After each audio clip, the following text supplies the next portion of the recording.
Now for our third segment, newater makes every drop count, and now it's time to do it with waste.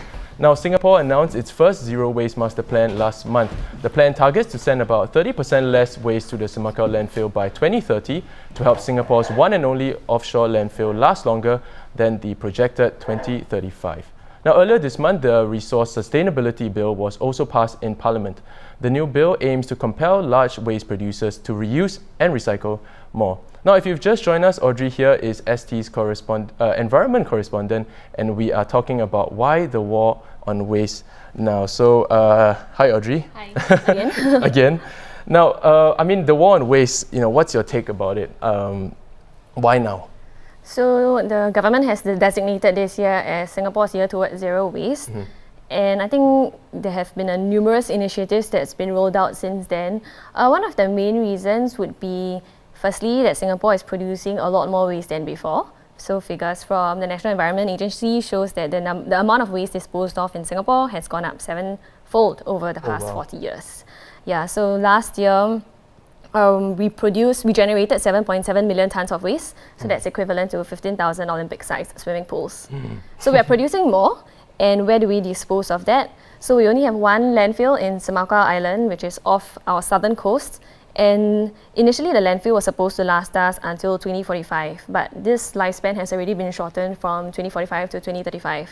So we are producing a lot more now, and we are fast running out of room to store the waste residue. So I think that's one of the reasons why waste has become an issue of concern for us in Singapore. Well, I think that's certainly very worrying. I mean, we only have one landfill. Now, of course, we all know that Singapore's solution to actually guarantee weatherproof sources of water came in the form of newater many years ago now.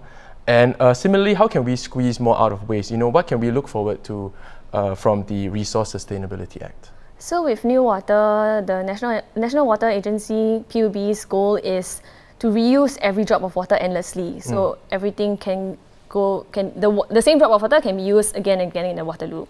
So I think now the government is looking to do the same thing with waste. There are a few ways that this can be done. So one of the things that is still being studied is how incineration ash can be used as a construction material. So most of our waste in Singapore is incinerated, and a lot of that ash goes into the landfill. So if we can take that ash and use it for something else like construction material, then it would really extend the lifespan of Semakau landfill. So that's one. And they have called it new sand. So we have newater, and now we are looking at new sand. Yeah.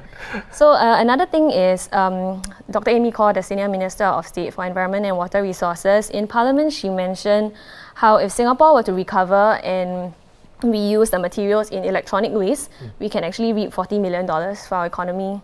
So it ranges from like the value of the raw materials to job creation and stuff. So there are numerous ways. Even in terms of plastic, I think the government is looking to increase the plastic recycling infrastructure in Singapore, so we can convert plastic waste into like chemical feedstock or plastic pellets that manufacturers can use.